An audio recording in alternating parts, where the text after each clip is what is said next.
Here. Director Michelson, Here. Vice President Feldman, Here. President Reynolds. Here. All right. Very good. Patrick, you want to lead us in the Pledge of Allegiance? Sure. All right. I pledge allegiance Allegiance to the flag of the of the United United States of America, and to the republic for which for which it it stands, stands, one one nation, nation, under God, indivisible, indivisible, liberty liberty and justice for all. for all. Yeah. Thank you. Denise, do we have any public comment?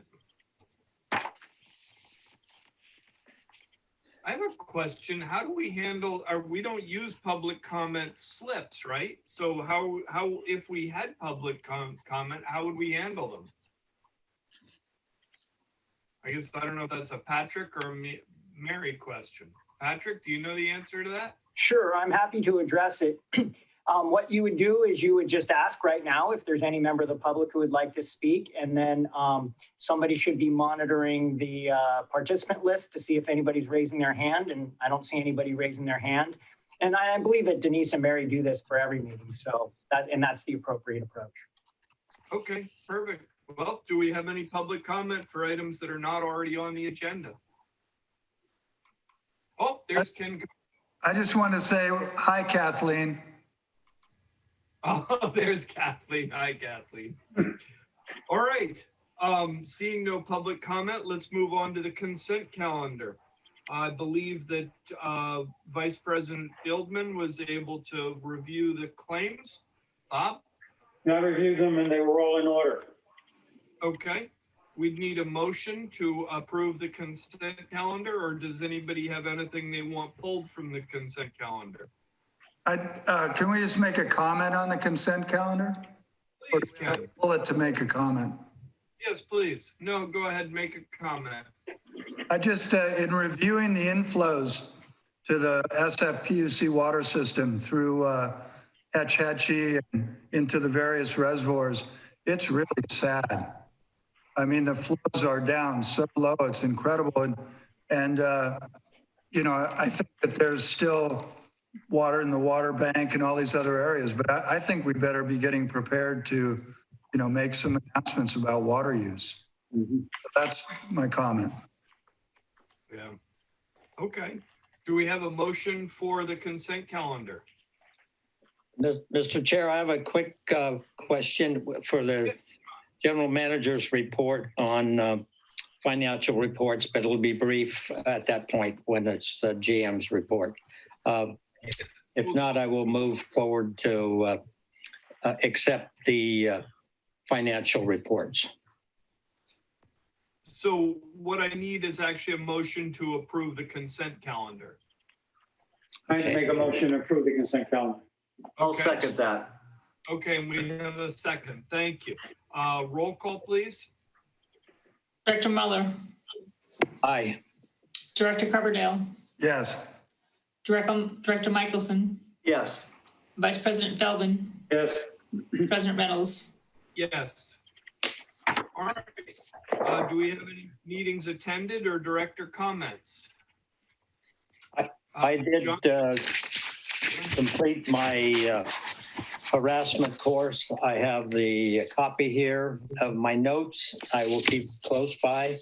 I will say that I'm proud that I had 8 very challenging questions and I was correct on all 8 answers.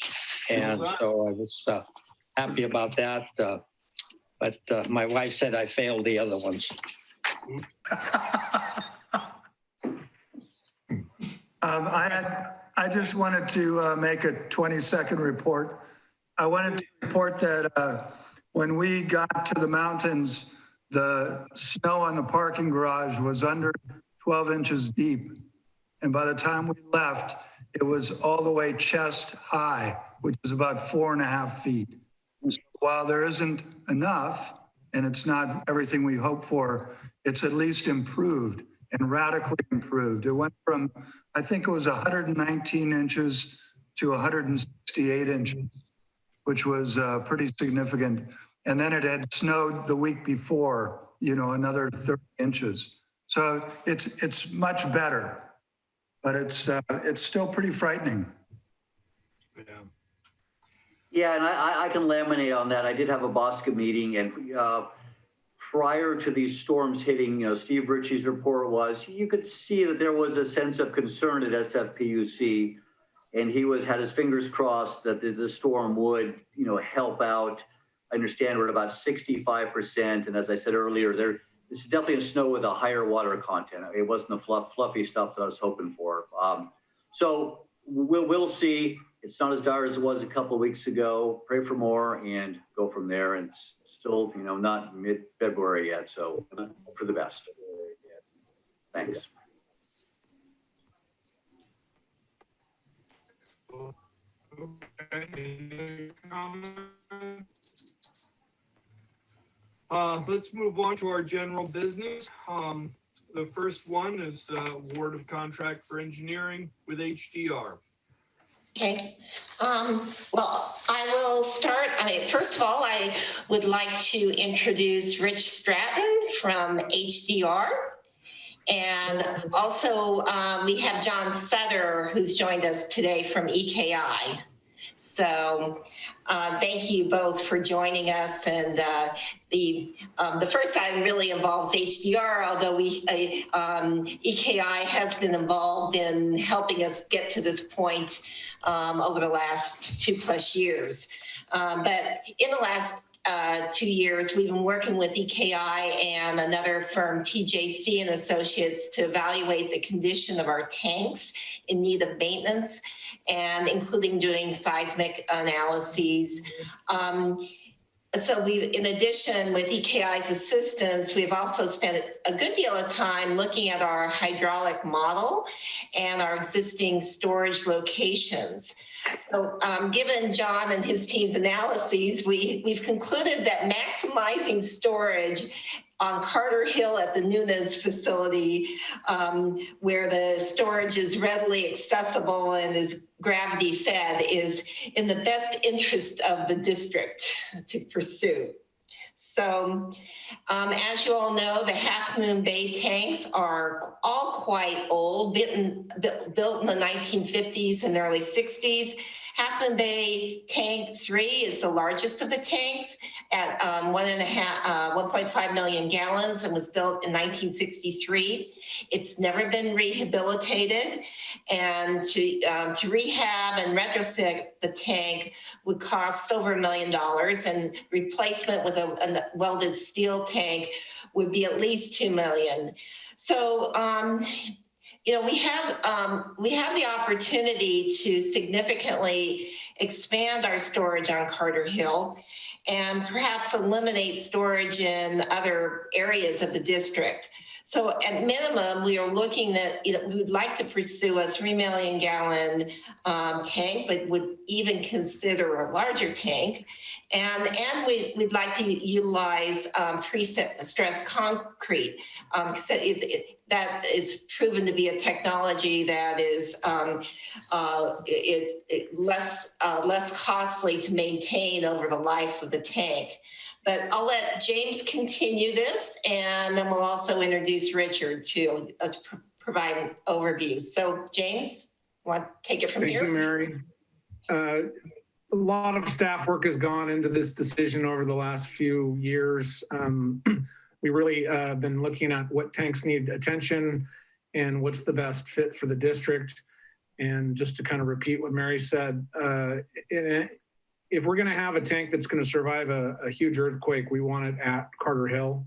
We want all our tanks to survive a huge earthquake, but if we need to have storage close to the treatment plant where we can get it to the tank real quick, that's a strategic location for it. In addition to the life cycle costs that are much lower with a pre-stressed concrete tank over welded steel, we could kind of shoehorn partially into the hill this pre-stressed tank without having a retaining wall, so you could actually have soil up against the tank, which will allow us for a wider footprint. I'd say in the last 20, probably in the last 10 years, some welded steel tanks have gotten extremely expensive. 20 years ago, I was a big proponent of welded steel because you can go in, you can cut, you can repair, but the recoating costs are really have risen. And there's a lot of unknowns when you go in to blast the interior of the tank that you cannot really plan for unless you're going to really expect the worst case scenario. So we've solicited some proposals from HDR. They're the team that have helped us with the Nunes project for improvements, and they've done a fantastic job. They've got a lot of experience, and we wanted to bring Rich and his team. Rich Stratton is the senior engineer for the Nunes project, and he would be managing the team for the tank project as well. If you have any questions for me, I'm happy to answer them, but I'd like to turn it over to Rich, if you're okay with that, to talk about his experience and approach. Okay, any other questions before I start? Go for it. All right, thank you. Yeah, I'm Rich Stratton. I've got over, well, hate to say it, but 40 years of experience now.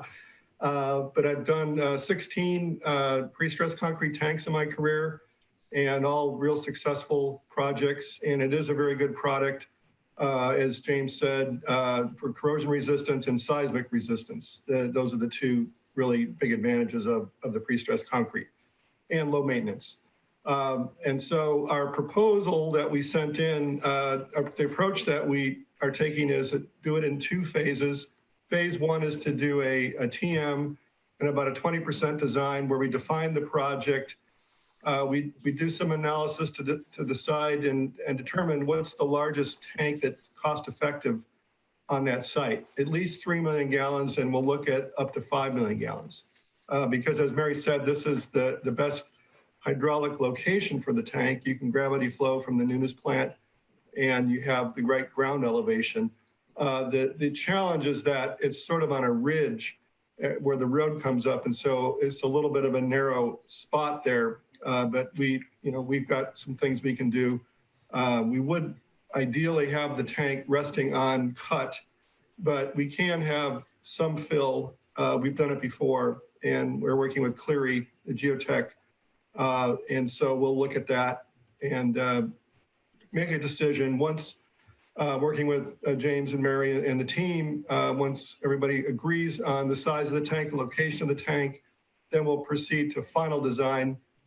And our design approach is one that we've used on many occasions successfully, which is a performance specification and design. So we show all the features of the tank. We show the under drains, the piping, the hatches, everything that's needed to be done. The only thing we don't show is the detailed structural design, which we leave to DN Tanks, who are the experts on the pre-stressed concrete. We have designed them and can design them, but it's actually just more cost effective to have them do it. And then they do the wrapping of the tank, which is how it gains its strength. And then a contractor, there's several contractors that are experienced in building the tanks, working with DN Tank. They'll do the concrete work, the form work, the shotcrete work, and all the other piping and site work. And so that's the way the project goes. We did one in Yucaipa, California, 6 million gallon tank using this technique. Came out great. All the tanks have come out well that we've done with DN Tank. So that's our basic approach that we have. So I'll open it up to any questions if anybody has any. This is John, Mr. Chair. I have a question or a comment. First, are we aware of the visual impact to the community on elevation if there is a major change from the present tanks there? Number one. And number two, were you involved at all with on 28th Avenue for Cal Water's 2 beautiful large concrete tanks there over the last year in construction? No, I didn't work on that one, on the Cal Water one. But as far as the visual impact, well, since there's already tanks there, my sense is that it's not going to be, a big eyesore or anything that different from before. It'll be a little bit larger, and the concrete is a lighter color potentially. So people may see it, but it's surprising. We've done these views for environmental documents and showing what something looks like. Once you get a mile or so away, you really can't see it that well. It just blends into the backckground. And Well, thank you. I just want us to be aware. Yeah, of yeah, the that's a potential. good point. It's more important for a brand new site in where residents are right near it. That's where we've seen some issues come up. But being a little bit removed from the residential area and already tanks there, my sense is that it shouldn't be a big issue. Let's hope not. Right. Jim, Durgan, I have a question. We have 1.5 million gallon tank now, right? And we're proposing 3 mil. Correct. At this point, you could have up to 5. What are we proposing? We're going to look at the 3, right? Is that correct? So currently there's 3 tanks of various age. Right. They're welded steel. 3 is the 1.5. We can get enough storage out of this project. We might eliminate the other 2, but we'll also look and see if we can keep them in service until we decide what to do with the other 2 tanks.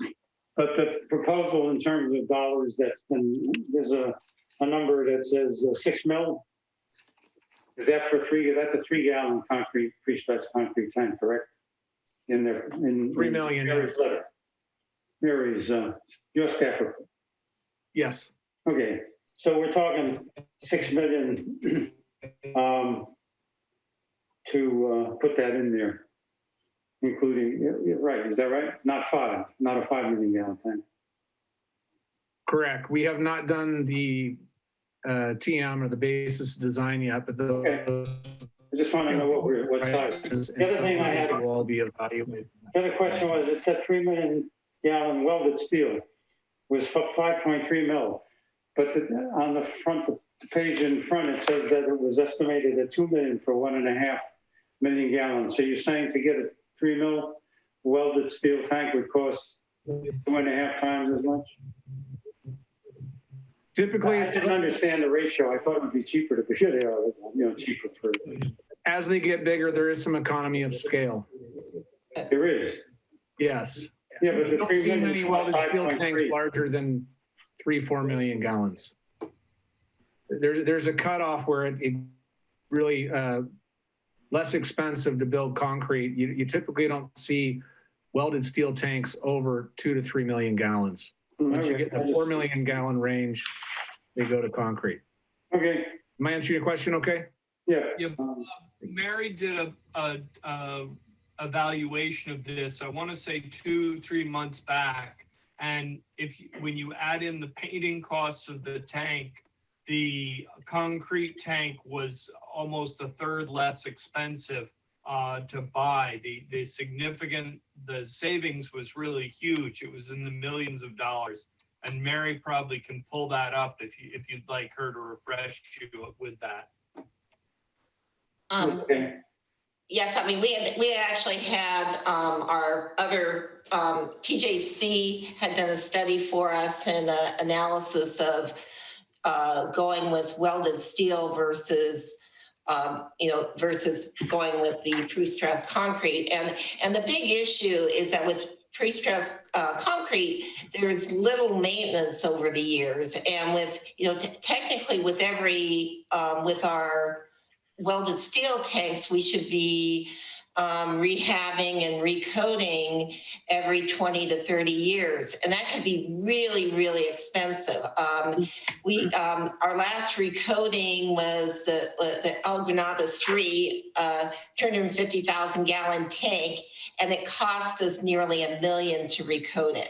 So it's very difficult to get contractors. And so this, in looking at what would be for lifetime, and we're talking, Rich and I, we're talking potentially, what would you say the life of this? 80 to 100 years. Yeah. I mean, 75 years for sure, and they, because some of them they just haven't. They're still working. They haven't hit 100 years, but the thought is they could hit 100 years. Yeah. And they do really well in seismic events. That's been proven. in Southern California, Yucaipa, is right near a major fault, and they did experience a major earthquake and had no effect on the tank because it has a joint at the wall and the floor with a flexibility and strands that hold the tank in place, but yet let it move but not break. So it's really a good design. Ken, go ahead, please. Mr. President, could I ask Richard a couple questions? Yes, please, Ken, go ahead. Richard, I had 3 questions for you. One is, when you look at the site up there and you are proposing a tank, say 3 million gallons, and it goes to 5 million gallons, let's say the analysis shows, does that mean that we go deeper into the earth? Or does that mean we build a taller tank plus a tank with more diameter on top of the... Yeah, we have the constraint of gravity flow from the Nunes plant, so there's a certain maximum water level that we can have. And then the lower water level is determined by the minimum pressure that you need in your system. And that's been done by, I guess, EKI has done the modeling to know what that is. So the maximum depth, we're going to build it to the maximum depth that we can and meet the hydraulic constraints. So the only way we can get more volume is to have a bigger area, bigger footprint. Okay. And so if you were to imagine up on that site, a 3 million gallon tank, and then you were to imagine going to 5 million, what would the height increase be, in your opinion? Just guessing on that tank. Well, the height's going to be the same for all the time. Oh, okay. Because we're going to have the water as high as we can and gravity flow from the plant, and we're going to go as low as we can and still provide pressure to the system. So they'll all have the same depth, but the footprint goes up, and I was looking at that report. I don't have it right in front of me, but it gets, it's a square function, so it doesn't go up quite as, it's not linear, but it gets big enough to where there's the road up there. For the 5 million gallon tank, we would have to probably relocate the road. Or the other option is we move into the hillside and we make a big cut and have a big cut into the hillside, which has its own cost. So we're going to do that analysis to see, if we can get the 5 million there, relocating the road, we're putting in a cut, cutting the slope and stabilization, possibly a retaining wall. What are those costs versus just the 3 million, which the 3 million will fit without too much earthwork or road relocation. So those are the issues that's what we're going to cover in the phase 1. Right. And about my last question is, about how much did the 5 million gallon tank that you built, that you just finished, about what did that cost in millions? How much was that? That one was around, I think it was around 5 million. Oh, so it's possible that we get the cost per gallon down from $2 to $1 a gallon? Is that true?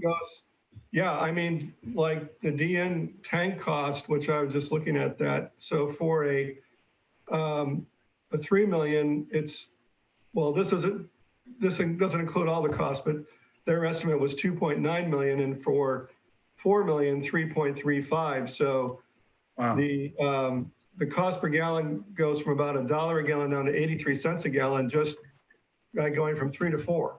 So wow. There's definitely an economy of scale. So you got that in your favor, and then on the downside is the excavation costs and those other site costs. So we'll try and find that sweet spot where we're balanced, where you're getting the best, value for, balancing those costs and savings. Yeah, that's great. And I think to John's question, it'd be really nice if during that preliminary design, somebody would go east on 92 and look back toward our site. That's the entrance to Half Moon Bay coming down 92. Right. Yeah. And simply sketch what that tank would look like in that, condition, because the community is very involved in things that impact what our town looks like. Yeah, we It's a have really strong point there. ways of doing those kind of 3D visualizations and whatnot. But, you know, have you ever driven on the freeway and tried to see like your house or something, you know, off in the distance? And you know how hard that is because as you go farther away, really things just blend into the background. So it's Well, really, unless you're stuck in the pumpkin traffic in Half Moon Bay, yeah, all day long to look at it. right. I've But actually, yeah, it's kind of surprising how, as you go farther away, it becomes just like it has to be a sunbeam on it, and then oh, there it is, I see it. But if it's just regular light, you don't even notice it.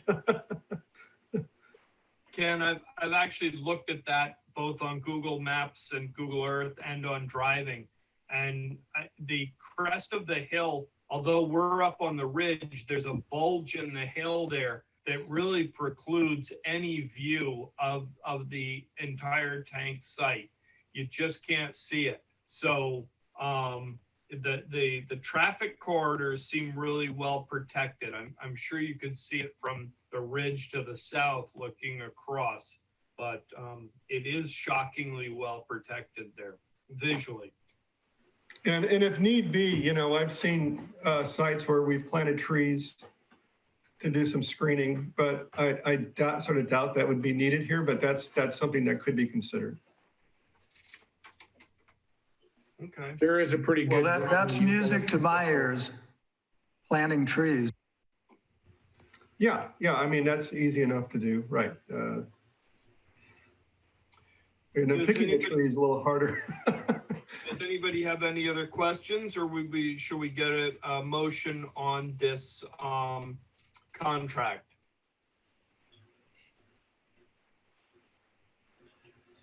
I would move that we authorize the general manager to execute a professional services agreement with HDR Engineering, Inc., in parentheses HDR, for design, engineering, and bid support services for the Half Moon Bay Tank number 3 replacement project for a not to exceed amount of $394,983.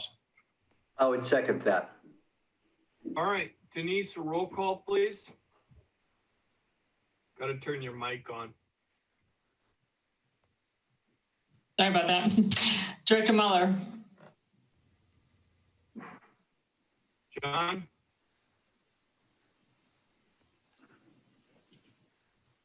Director Muller, We're voting. Apologize. I vote yes on that motion. Director Coverdale, Yes. Director Michelson, Yes. Vice President Feldman, Yes, President Reynolds. Yes. And President Reynolds, Yes. let's make one more comment. Yes. Richard, I just wanted to let you know that when we sign not to exceed contracts, we love it when they don't exceed the number, and we really love it when they come in under the number. No, and what we Just like to encourage you in your work. we're planning to come under on the Munis project, so we're on track to come under. Yeah. Yeah, I think if no one's already told you, the board has an anaphylactic reaction to change orders. Yeah, no, we certainly appreciate that, and we make our budget, you know, covering all possible work that we think that we know we need to do, plus a few extra things that inevitably come up. So we don't plan on having a change order. We appreciate it. Thank you. Mary, you want to take us into the EKI discussion? Yes, I will. So the city of Half Moon Bay is working on with Caltrans to design the Highway 1 Safety and Operations Improvement Project. And this project, as many of you are aware, is the widening of Highway 1 from Main Street to Spindrift. And there'll be bike paths added and a signal at Terrace. Given that our infrastructure is all around where these improvements are going to be done, in late 2019, we engaged EKI to assess the condition of the existing pipelines at the crossings of Silver Terrace, Grandview, and Spindrift. And in a recent tech memo, EKI recommended that we consider replacing the crossing at Grandview now, given the age and material, which is cast iron, and the lack of redundancy serving the neighborhood. The other crossings, Silver and Terrace, we believe are ductile and, don't need to be replaced at, in the 10-year horizon. Spindrift, possibly in somewhere in the 5 to 10 year range, but that's really not in the project area, so that can be done at any time. So what we'd like to do, we'd really like to get this, work done before Half Moon Bay works, starts working on their project. So we are, EKI has gone ahead and they've given us a proposal to do a jack and bore pipeline for our pipeline at the crossing. The other piece, what we would like to do, EKI finished up 100% design of replacing the pipe in the Grandview neighborhood. This is this is a high priority area for replacing the pipe, which is a PVC. It's also a high pressure area as well. So what we'd like to do is basically combine the projects, and so we want EKI to go out and complete the design of the jack and bore, and then we would our preference would be to bid these together if we can work out the timing. So I'll invite John to add anything else to this explanation. So. No, thanks, Mary, and thanks to the board.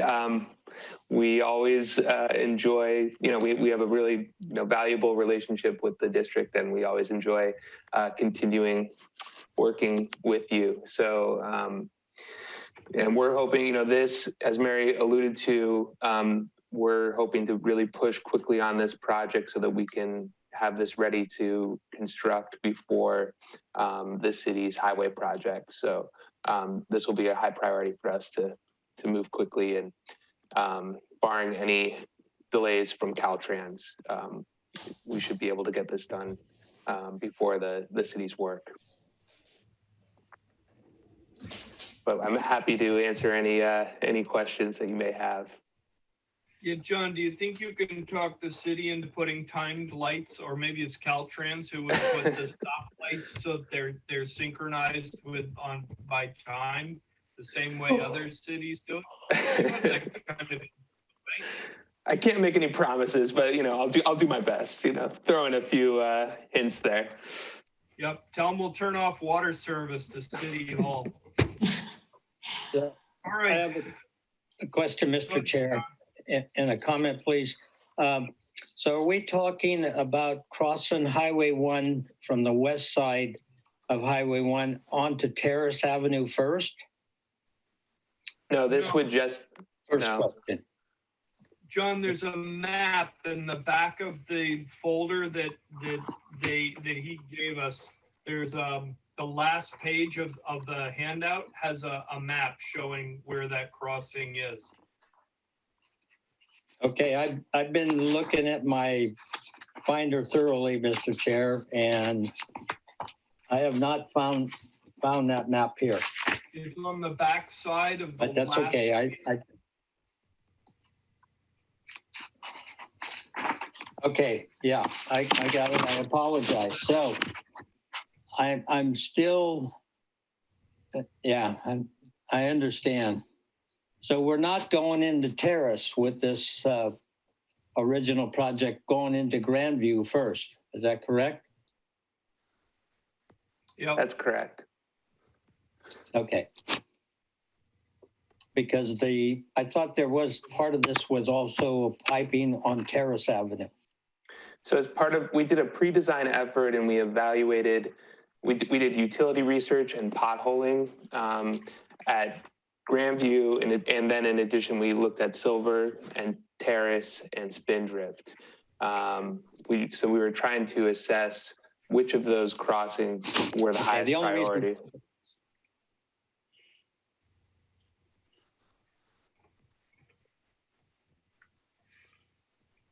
Right. Well, one of my comments would be then, in my recollection on city council, there was potential funding to replace the water line on Terrace.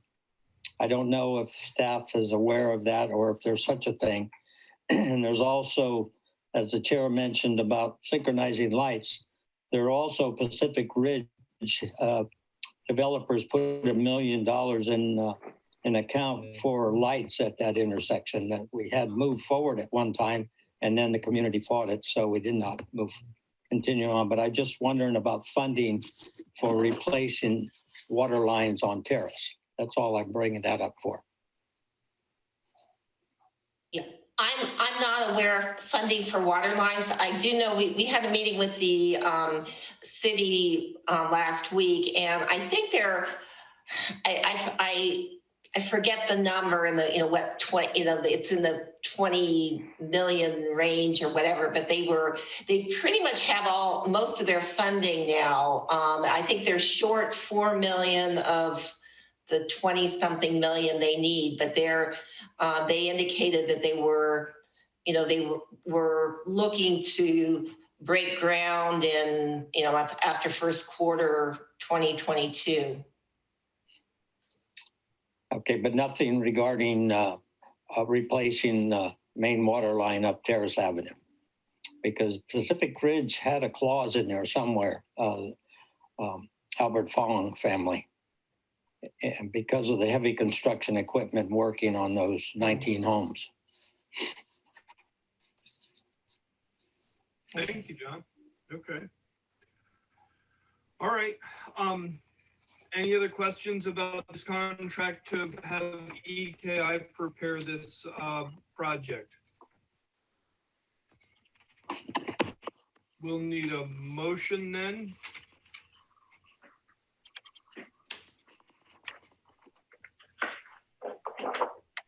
I'm willing to make a motion, Mr. President.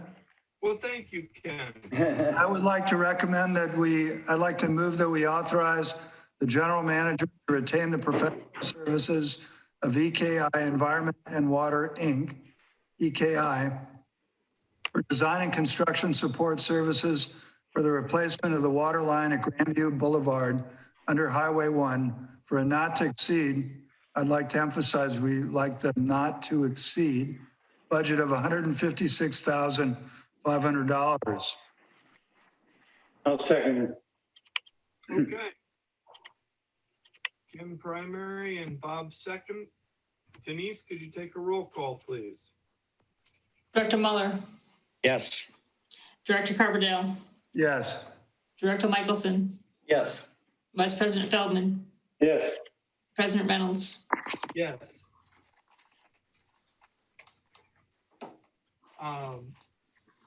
Rich and John, thank you very much for joining us to present your work, and we look forward to seeing the success of these projects. But I wanted to specifically thank you for joining our meeting, because it makes a difference to the board to see your face and kind of hear what you plan to do and put a face to the project. So thank you for your time. Thank you very much for inviting me. Thank you. I'm going to sign off then. Thank you. Thank you. Thank you. We have the general manager's report. Mary, do you want to go forward with that? Yes, okay. So at the beginning of the pandemic and in April 2020, Governor Newsom issued an executive order mandating that water service for residential customers and small businesses cannot be shut off for non-payment. And this order is continuous, doesn't have an ending until the governor rescinds it. So right now. So in November 2020, the State Water Resources Control Board conducted a survey of water agencies to determine the impact. And they, in their survey, they estimated that drinking water debt at that time was between 600 and 700 million. So Southern California appears to have been hit the hardest, and the higher debt percentages are also in, with the Latino and the Black populations. So I have included, there's a write-up and an article that Director Mueller shared with us from the Chronicle as well, about the impact of the governor's order. From the water districts, from the coastside water district's perspective, our receivables have gone up, or they're slow. We have slow payers. I will say, in general, our customers are paying us. We do have a problematic ag customer that we're trying to work with, and but in terms of our certainly our residential customers, they are coming through. I had I was looking at our customers, for those who are over 4 months past due at the end of the month, of residential customers, it was like $8,400 and $5,400 for residential customers greater than 3 months past due. So, I mean, they're not super, high numbers, but it is, we have slower payers, but it is, we're knock on wood, and it's not as bad as it could be in some other districts. I mean, I think our big issue is this ag customer,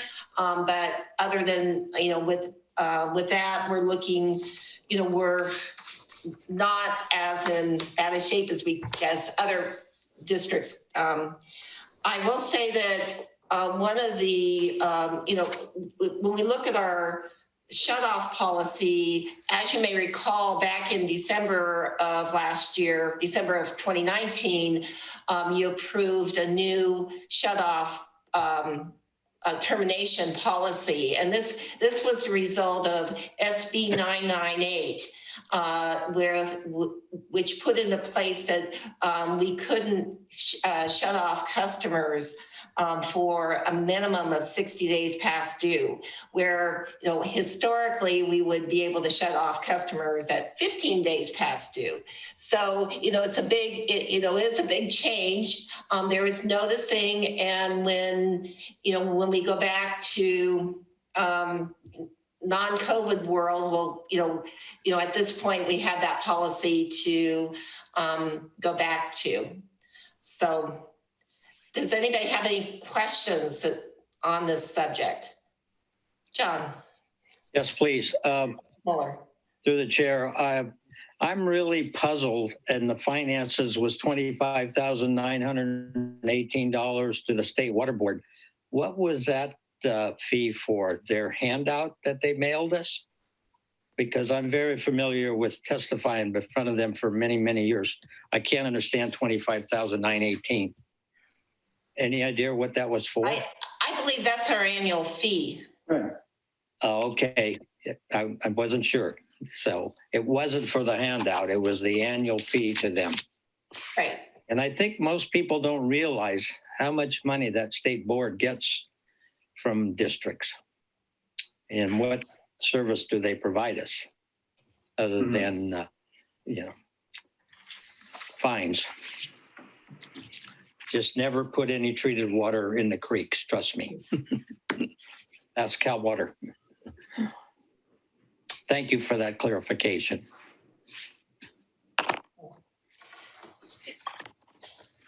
So there's not any questions on that. I'll just go to the second item on my general manager's report. And we actually, it's good news. We received 3 awards from Aqua JPIA for having very low claims for our liability, our property, and our workers' comp. So really have to thank all our staff for doing such an excellent job, and we've been awarded these certificates. The other piece of it, just to let you know, with having low claims, in the last 2 years, we've actually received a refund of about $30,000 or so on our premiums. I mean, I'm not sure if that's going to happen this year, and this is really all part of the group with having low claims. But I thought I would share that. Yeah, and if I may chime in here, James, really a big shout out to the field staff, because I tell you, that is one, it's a hazardous occupation. And to come through with this kind of recognition of no workman's comp claims or minimal workman's comp claims is really a testament to a really fantastic staff. And to see it rebated, generating a rebate, it says even more. So really shout out to staff as a whole. Thank you very much. I'll share that with them. Thank you. Mr. President? Go ahead, Ken. Question. Given the fact that these insurance policies and the certifications are based on being safe and being careful, would it make sense to do something for the staff? Everybody these days is having to wear these masks, right? And so I don't know, could we have some CCWD masks made for the staff and for the field crew? And just as a way to thank them for being safe and being careful and carrying along with that same tradition? I have to, along the lines of what you're saying, Darren already made that happen, and we made some gaiters out of the local shop in Moss Beach. They're really nice, and it's just a testament how quickly they get on things that I or Mary or they come up with. It's authorized. We'll think of something. It's been tough. We can't even barbecue together anymore. It's just, it's been a long year. Yep. I would agree. Well, I think it'd just be nice to do something that's visible to say thank you, because it's a team spirit. And what would you normally do? Have a soda together or a sandwich or, barbecue, something like that. But I think it's just important that you see the appreciation on the part of the, board of directors and the organization. CCWD socks, that's it.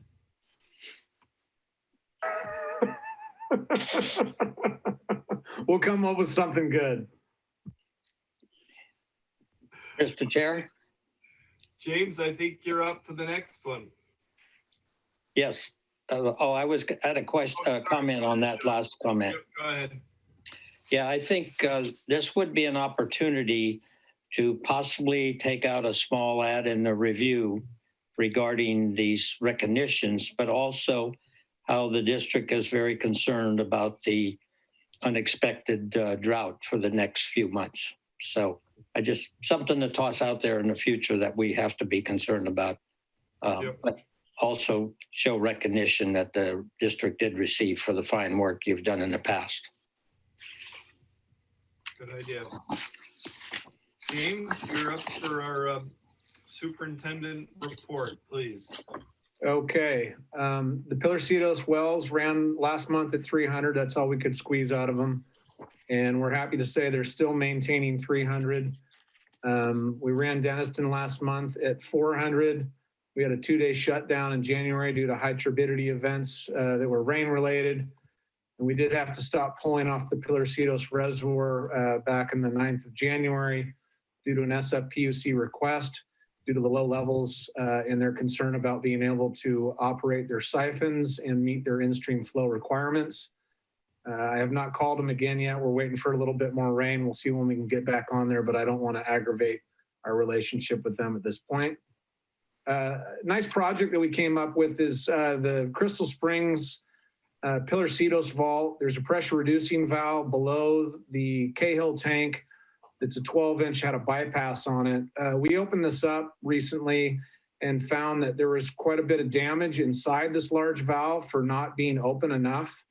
And luckily we could repair the inner trim and get it back online. So Darren and the staff and myself, we came up with this idea that we'd put a smaller PRV on the bypass line so we could handle lower flows going through this station and still utilize Crystal Springs at lower flows without damaging the valves. Darren and the crew put it in themselves in-house, and I couldn't be prouder. It allows us to go as low as, they say 50 gallons a minute. We're more comfortable with 100. It's basically the percentage that the valve is open. If it's barely open, you get high velocity going through it and will actually erode the metals inside. So this is going to give us a lot more flexibility with taking water from Cahill at lower flows and not damage our equipment, and also give better control over how that water comes from Cahill. It's pretty high pressure, and this is a real nice project these guys put together. Just want to that a little bit. You guys have about that? Okay, moving on. Hydrant. And, I got to hand it to these guys. We had that big windstorm last week. Our gate at the shop blew out into the soffit boards, came down. And by 12 o'clock, they're all fixed. Without even really being told, let's do this now. The gate was back online. The soffit boards were safe. And I really appreciate staff that will take initiative and follow through and not worry changing the course for the day, as windstorms sometimes have unexpected results. So in January, we used all the source.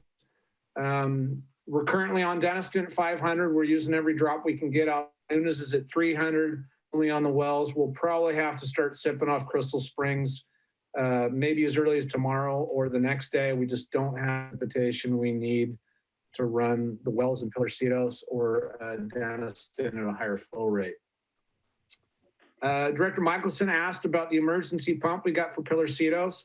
So if you're looking at your board packet down to the next page of my report, this is another testament to the fine work due. This is a Connex boss that we customized so we could put all the parts for the emergency pump out in the canyon ready to go, where you could literally slide the suction hose right onto a lumber rack of a truck and deploy this thing really quick and safely if we need. It's in a locked container to protect itself from the corrosion. You can see in the picture on the left, there's some of the floats and the lay flat hosing and a couple of repair parts in the back. They built a little loft there so they could just throw the hose and not damage them. So I just wanted to let you guys know that investment is in storage and what is capable of doing when you put their minds to it. I couldn't have spec'd that storage better myself. Good job. Thank you.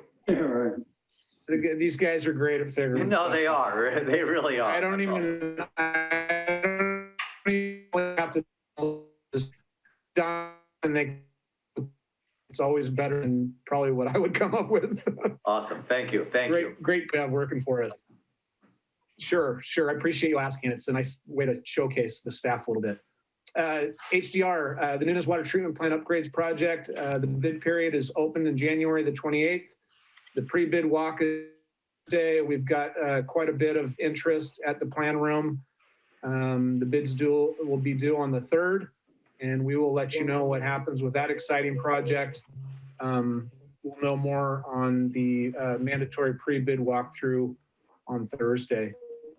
CityWorks computer maintenance management system. This has had a few delays due to some COVID stuff and some integration difficulty with the computers. But I'm happy that the treatment staff is already trained and experimenting with the test environment. They're going to start using the CityWorks computer maintenance management system at plants probably next week. And then we will be looking at the GIS and Tyler integration, which is now, and hopefully be doing training in March. So when a service request comes out of Tyler, it will go into a work order system for staff to pick up and really do it paperlessly and quickly and efficiently. You'll get more about that later, and we'll probably give you a demo And then EKI is 90% on the Pillarcitos crossing over at Stawflower. We just recently got the BRE, Biological Resources Evaluation from WRA. And once we review it, they're going to be submitting that and getting the CDP process with the city. And if you have any questions, I'm here at your pleasure. That sounds really good. Thank you, James. Much appreciated. Go ahead, Thank you. John. Yeah, Mr. Chair, thank you. I would just like to, we briefly touched on it prior to the meeting regarding this horrible potential incident in Florida. Are we aware that we have any input with the computer systems that could be hacked in case the media contacts our district? So I just want us to be prepared to have a response to that. I don't know if we have anything, but you could answer that for me, please, if we do, whether we're putting some material in through the computer system. So in particular speaking, the SCADA system is only accessed through a VPN that's secured, and it is behind our firewall, as well as any field work is going to be via a VPN connection per Irvine Consulting Services recommendations. So anytime we're out in the field, we do not touch the servers without a secure VPN connection. It's a great answer, and I think we have to be prepared if the media contacts us regarding this hacking world of the world. Thank you. Absolutely. Mr. President, I have a question for James too. Now, James, I think that the question more specifically is, are we using computer systems to put chemistry into the water treatment? I mean, that's essentially what happened in Florida, I think, is that the hackers hijacked their SCADA system of the computer in there. But does the SCADA actually do that? Does the SCADA put chemistry in our water? So there's the local PLC that runs the, and then we have and that is SCADA controlled, and then we can access it remotely through a security to make changes. So I saw that someone had messed with their caustic pump in Florida. Another layer of protection that if something like that happened, or if the pump got out of whack and started doing something strange, the plant would shut itself down based on what the performance of the plant. Does that answer your question? It does. Thank you very much. I think that's a great point, Director Coverdell, because at least it's on the record of these comments. And as part of the American Infrastructure Act resiliency study that we need to do, we are going to be cybersecurity penetration test. Mary's working on that with ICS. We are going to hire, I believe, Mary, correct me if I'm wrong, a third-party consultant to try to basically actively hack in to our systems, look at our procedures, and if they can fool staff into answering a funky email. Mary, do you want to add anything to that? We're in the process of getting proposals for that. And so we should be, this will be happening sometime in the next few months. We also have actually, given the grand jury report and our work over the last few months, we're working with ICS, our consultants, to prepare the report for you, later in a few months from now, you'll get a report as per the grand jury report. Good, thank you. And just to add, it's going to be a confidential report. So one of the things that we'll probably do is we'll have a closed session to talk about that confidential report as well. So more details will be provided to the board in a closed session. Perfect. Okay, very good. Thank you. Kathleen, when are you going to bring the rain on for this winter? I don't want to jinx it, so I'm not talking about the rain yet. All right, I'll go with that. I noticed that Ace Hardware is sold out of raincoats, so I think it's going to have to rain pretty soon. Okay, good news. Yep. All right. Do we have any other requests for agenda items for next month? All right. Well, I think then it's 8 o'clock, and so we'll adjourn if anybody has anything else. Thank you. Thank you all. Appreciate Thanks. Thanks a Ciao. lot. your time. Good work, Joe. Good work. Thank you. Bye-bye. Thank you. Night, everybody. Bye. Good night.